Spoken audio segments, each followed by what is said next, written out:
question. Is that help or hurt your cause selling chips for China? Hello, everybody. All right. Hi. Hi, everyone. Nice to see you. Welcome to GTC. Welcome to GTC. Sir, did you approach the Energy Department or did they approach you about making this supercomputer deal? Today we announced 7 supercomputers for the DOE. We're also partnering with the DOE, 8 of the labs on quantum computing, quantum GPU computing. And it's the energy that Secretary Wright has put into advancing science for America is just really incredible. But anyhow, we worked with each one of the labs individually, but it's really Secretary Wright's vision and his energy to want to advance this and get it done so quickly that really made it possible. We're building the largest supercomputer for the U.S. government ever, 100,000 Grace Blackwell GPUs. Haven't decided. Sir, on the White House ballroom, can you tell me what the strategy was on Nvidia donating to the White House ballroom, and do you think that'll help you with your China strategy, help you with your issues in China? We are so delighted to be able to contribute in a small way to what is clearly going to be a historic and national monument, and so we're delighted to do that. We talk about reindustrializing the United States, but a lot of this being done with computers now, AI working. What role do you see the American worker playing? First of all, as you know, we're moving manufacturing back into the United States. That's going to create hundreds of thousands of jobs. Chips, systems, packaging, and that is manufacturing our technology. We started doing that, and I delivered the first wafer, the first AI chip wafer that we built out of Arizona to the president this week. And that was a super fun moment. But we're going to build the entire supercomputer here. Now, the supercomputers that are built are then going to go into AI factories, and those AI factories are going to become more manufacturing jobs. And so, President Trump wanted manufacturing to be a cornerstone of his administration, and I was just so happy to be able to say that within 9 months, Nvidia has been able to move manufacturing back into the United States. It's going to create Jensen, lots and lots of jobs. You announced Can you share about the progress of the Taiwan's headquarters? Because we hear that it's delay of the land issue.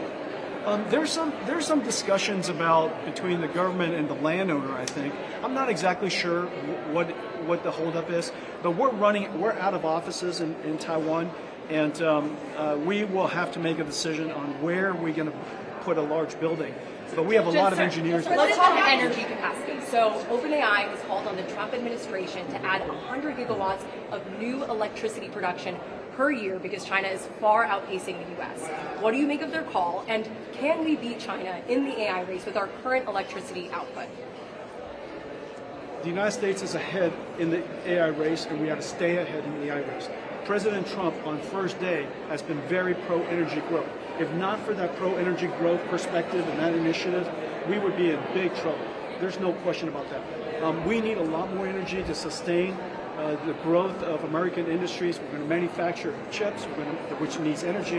We're going to manufacture systems that needs energy. We're going to manufacture AI that needs energy. So we need a lot more energy in the United States, and I'm really, really happy that President Trump is all behind it. Jensen, what do you think your relationship with Trump has supported the company in terms of, being ahead of your competitors? Do you think that President Trump is picking winners and losers in the tech space? All President Trump has ever talked to me about is helping America win. He wants America to win here. He wants America to win all over the world. He wants the world to be using American technology. He wants America to be rich. Almost everything that he talks to me about is somewhere in those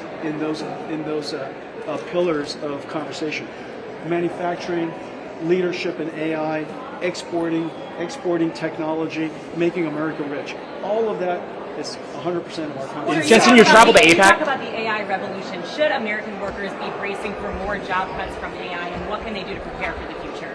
AI is going to change every job, but you're not going to lose your job to an AI. You're going to lose your job to somebody who uses AI. And so I would advise everyone to engage AI. It is also the case that for companies, every company needs to use AI. We use AI all over the place. It's made Nvidia more productive.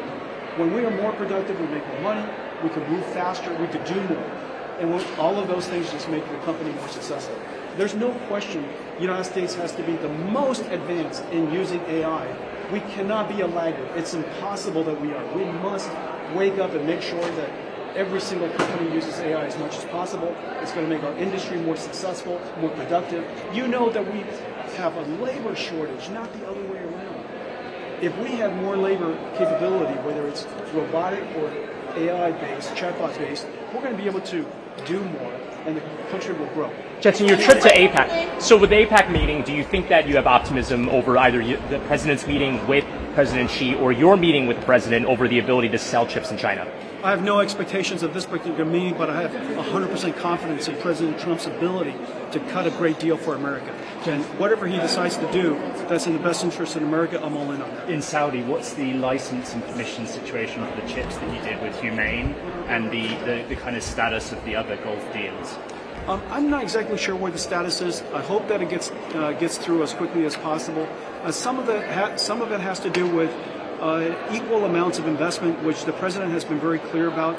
We will enable GPUs to be built outside the country, but they also need to invest in GPUs being built inside the company. I'm not exactly sure what the status of that. But for your trips in China at this point, do you expect yourself to meet Chinese officials while you're in South Korea? We are currently completely shut out of China. The president has licensed us to ship to China, but China has blocked us from being able to ship to China. Have you got I'm not license exactly from the BIS? We have many of our chips have been licensed, but at the moment we're not shipping in China. So we've taken China out of our forecast. We're currently shipping $0. Our market share has gone from 95% to 0, which is very disappointing. But nonetheless, we're currently assuming China is going to be 0% of our business. And if it comes back, if President Trump was able to negotiate, or if China would like us to come back to China, it's going to be a huge bonus for us. Do you think that's a new I'll just yes, ma'am. Sir, you announced a new cloud today. Your partners in the old cloud, how do you think they're going to feel about that, especially in telecom? The telecommunication network today is essentially communications. It's not a computing platform. It's kind of like networking used to be back in the old days. Cloud computing added computing services on top of the network. We're going to do the same. We're going to use AI to revolutionize 5G to 6G, and then on top of that, we're going to use radios to deliver AI services for robotics and industrial automation, so on and so forth. I think it's going to be a brand new growth opportunity for us. This is a several $100 billion infrastructure business, and it needs to be reinvented. So this is a brand new growth initiative for us. Jensen, do you have any Blackwell specific licenses from the U.S. government to sell to China right now, and do you expect to receive any? We haven't asked for any. We just let the Chinese government and the United States figure out exactly how we're going to address China in the future. But currently, I'm assuming it's 0.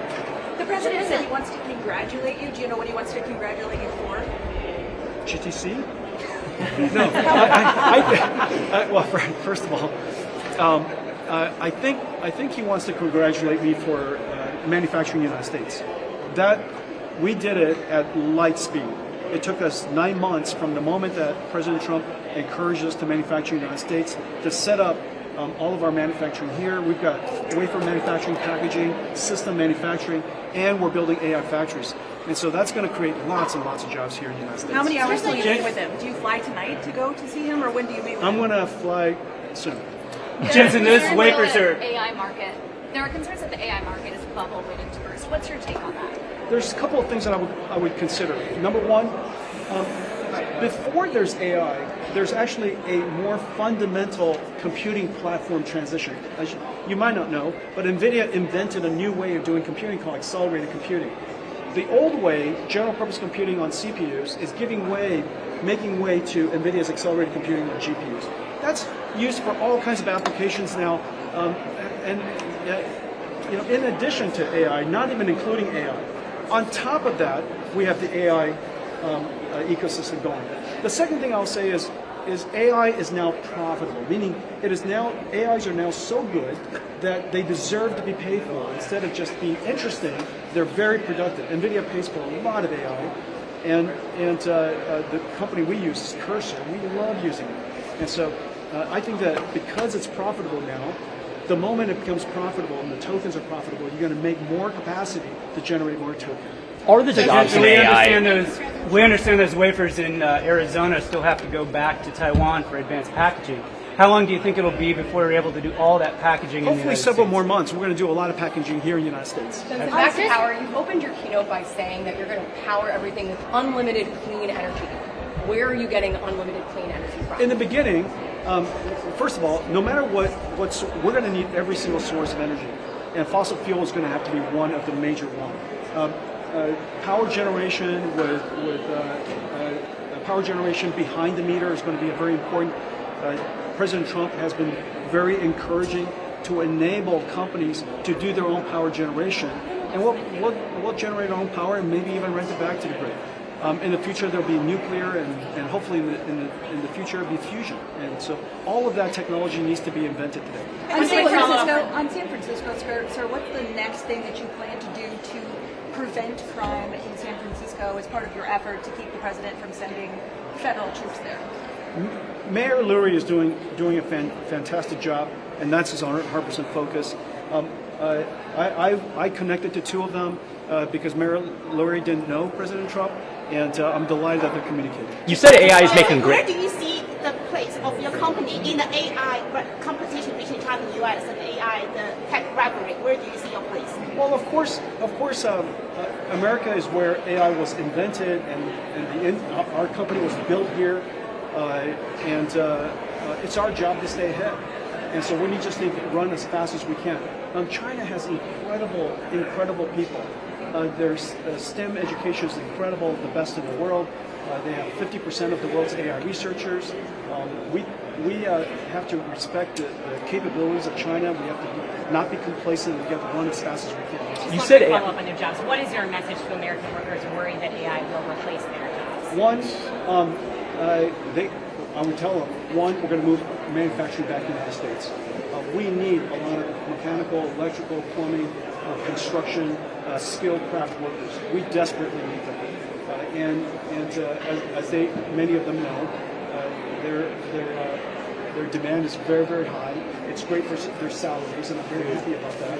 And we need a much larger body of skilled craft labor here in the United States. So number one, we're going to create a lot more jobs. Second, AI is so smart that anybody can use it. And if you don't know how to use AI, just ask AI, how do I use you? I have this, whatever it is that I would like to do, teach me how to use AI to solve that problem, and I'll teach it to you. And so the important idea is that AI is the world's best technology, has closed the technology divide so that everybody could be empowered by technology for the first time. Until now, it was really only my generation that was able to, and people who knew how to program software and design computers benefited from the technology capability of computing, but now everybody will benefit from it. So take advantage of it. Jensen, where are we in the labor displacement cycle, given that a lot of people are looking at the Amazon announcement and kind of worried about it happening already right now? I don't know what their current circumstance is, but my belief is that everyone's jobs will change because of AI. My job has changed because of AI, so every job will be affected, if you will. However, remember, it is very likely that AI is going to help you become more productive, more successful, and ensure that you keep your job. And whether it's your job or your company, I would definitely encourage everybody to use AI. You're not going to lose your job to. You're not going to lose your job to AI. You're going to lose your job to somebody who uses AI. On partnerships, how many new ones did you announce today? Factory in Taiwan, because we have a Foxconn or TSMC. We're partnering with Foxconn to build AI factory in Taiwan. Taiwan needs a whole bunch of AI factories. Every country needs AI factory, and so Taiwan was forward thinking and recognizing that it needs to build AI factory for all their researchers and companies, and, startups. And, I'm delighted by the work that we're doing with Foxconn. On partnerships, sir, do you know how many new partnerships you announced today? And can you rattle them off? Well, I can tell you this. We introduced a brand new, NVIDIA is really about computing platforms. And about 10, 12 years ago, I announced a computing platform that led to today's AI. And so today, I announced a computing platform for quantum called CUDA-Q and NVQ-Link. I introduced a new computing platform for robotaxis called Hyperion. I introduced incredible wireless telecommunication computing platform that's called ARC. And so I introduced several computing platforms, and then our enterprise computing platform with Palantir and with CrowdStrike. Palantir, the fastest growing enterprise software company in the world, SaaS company in the world, and CrowdStrike, incredible cybersecurity company in the world. Whenever we introduce a new platform, computing platform, we need partners to take it to market. Jensen, what's your total value of your contracts with the DOE announced today? Do you have a total dollar figure for all 7? I haven't, but it's a lot. And the reason for that is because we're building the largest AI supercomputer for the DOE. And so that's going to have 100,000 GPUs. There's 6 other supercomputers that we're building, not to mention all the supercomputers that will be connected to the quantum systems for all the labs. AMD announced yesterday they were also working with the Department of Energy, Lux, and Discovery. How will your supercomputers compare to those announced yesterday? They're larger. We're a larger company, and so it's sensible that this is an area that obviously we're very good at. The systems that we're building are much, much larger, and we're building a lot more. And of course, for all the labs, the quantum systems that we're building are quite unique. Jensen, is Nvidia going to supply chips to Samsung and Hyundai as well? We're partnering with Samsung and Hyundai in many ways. Their 2 companies are going to invest in AI factories. Every company that manufactures today will need to manufacture intelligence in the future.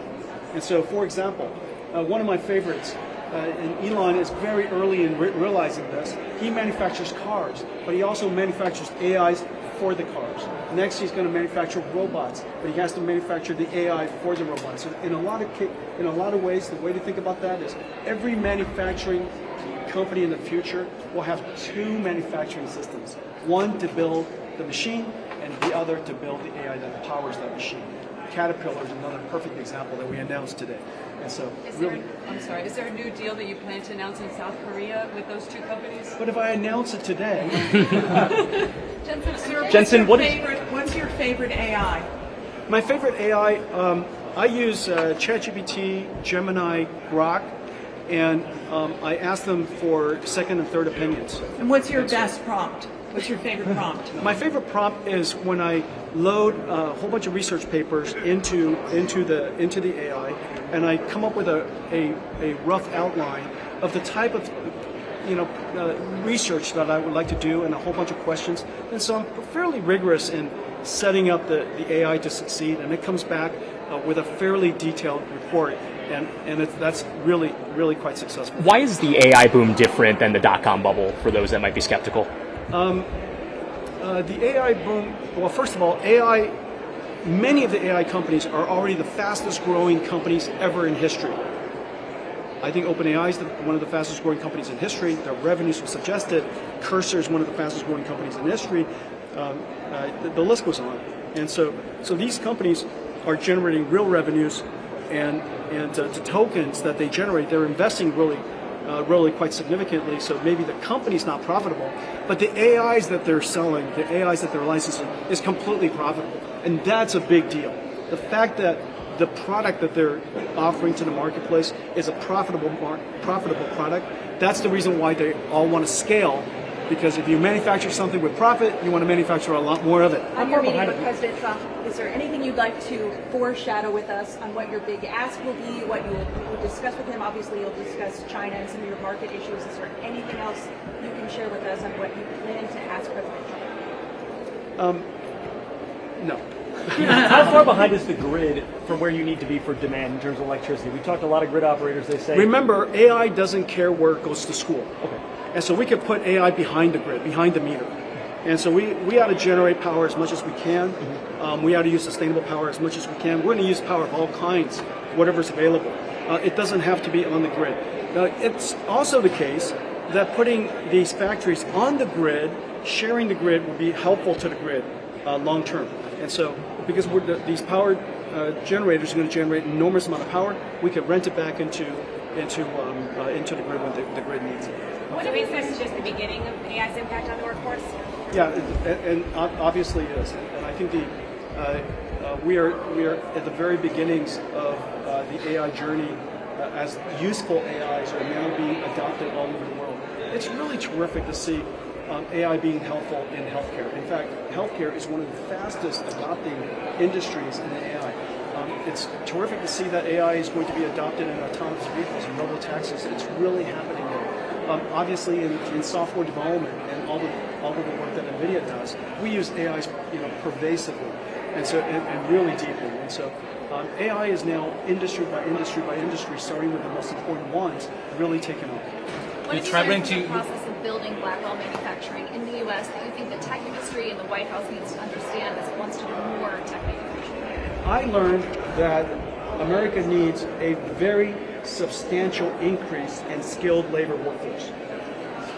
Mechanical engineers, electricals and plumbing and carpenters and construction. The skilled craft labor force in the United States is about to get a giant boom in amount of business opportunity and growth opportunity, and I'm really happy about that. Look, I went to college and I was very fortunate to have done that, and I chose to do that. But there's a lot of wonderful lives and wonderful professions that could be had where people don't go to college and they would just like to dedicate themselves to skilled craft. I think that America needs to honor, to celebrate people who dedicate themselves to the skilled craft part of the ecosystem. Without them making beautiful things and wonderful things, how would we be able to enjoy life? And so everything in the world doesn't have to be about typewriting, don't you think? Which is my job. Everything doesn't have to be about software. There's a lot of wonderful things that used to be built. And I'm really grateful for all of the work that the Arizona workers and the Texas workers and the Indiana workers in helping us stand up all that manufacturing in just a few months. You're traveling to South Korea tomorrow. What kind of partnership do you expect between Nvidia and Korean company like Samsung and SK? Samsung, SK, Hyundai, LG, Naver. If you just look across the entire Korean ecosystem, every one of the companies are deep friends of mine and very good partners. And so when I go, hopefully we'll have some announcements that will be really, really delightful to the people of Korea and really delightful to President Trump. But I'll save it for a few more days. Just will you guys to Taiwan after APEC? We will go to Taiwan after APEC. Or China? I can't tell you. Anytime soon. I can't tell you. Just what guides you? Maybe the answer is I always love going to Taiwan, and it always makes me happy. And so I'm looking forward to going to Taiwan. I always love going to Korea.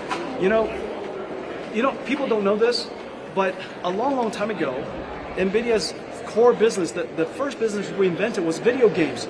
And Korea was the first country to embrace Nvidia in video games. The PC bomb, the iCafe, and esports, all completely invented in Korea. And so I'm really quite looking forward to my trip. So just what guides you these days in navigating the geopolitics, which have become very, very tricky? And do you think now has come to the time for tech companies to choose a side between China and the US? Look, we want America to win. We want America to succeed. We want America to be a great country. That doesn't mean we're anti anybody else. We don't have to choose. And so we're an American company. We're a proud American company. Nvidia is here, and we have every right to want America to be successful. And we do. What was your first question? What guides you in navigating the geopolitics? The important thing to realize is that technology matters deeply in politics and geopolitics. And the reason for that is because technology is one of the largest industries in the world. It's one of the most important industries in the world, and it affects literally every single industry.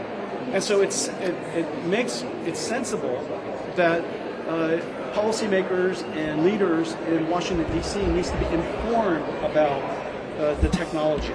And my job is I'm guided by simply that, informing them about technology, informing about the dynamics of the technology industry, and help them understand the potential intended or unintended consequences of various policy decisions. That's my job, it's just to inform. Jensen, why hasn't Nvidia sought licenses yet for approval of the black belt of China? We haven't sought it because China hasn't decided China wants us to go back to China. You know, we can only serve China if China wants us to be there. And they've made it very clear that they don't want Nvidia to be there right now. And for whatever reasons, I hope that will change in the future because I think China is a very important market. There's as I mentioned earlier, amazing AI developers, amazing engineers in China. And we can only succeed if the developers of the world's software and AIs were to be built on top of American tech stack. And so I hope that we have an opportunity to go back and serve that market. We've been in China for 30 years, and for whatever reason, they decided that they don't want to stay right now. I hope they decide to change that. But in the meantime, we're patient and we're learning about what they're concerned about, and we'll do our best to address that. Jensen, can you talk about the dinner with Yang Liu yesterday? Yang is a great partner because we're building an incredible factory together, factories together. The factory that we're building here in Texas is going to be completely robotic. The factory's robotic. It's going to orchestrate a bunch of robots inside, and all the robots are going to be working with each other and with people, and so this factory is going to build AI supercomputers. And so Young and I saw each other yesterday. I thanked him for all the work that he did, and we're just excellent partners. He's an amazing leader. Okay, am I done? Yeah. Thank you, everybody. Thank you. Correspondents, if you're a correspondent who's RSVP'd for the Q&A, I need you down there right now. Correspondents, head over there right now. You should just go under and go over. Great. Just go under and go over. All right, guys. We got to move fast because it's going to start, so we have to. I gotta get out of here. You're a correspondent. What a mess. You're a correspondent. All correspondents. Right. Claire? Huh? No, you got to go now. You got to come now before we shut the door.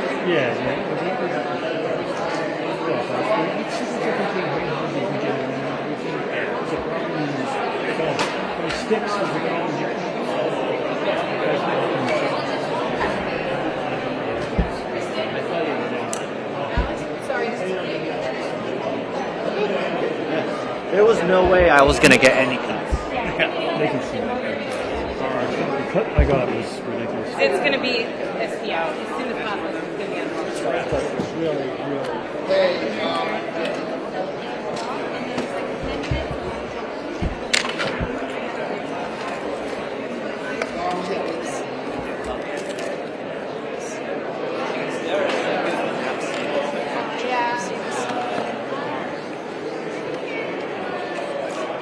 Greg, were they giving you a hard time on that? Amateur.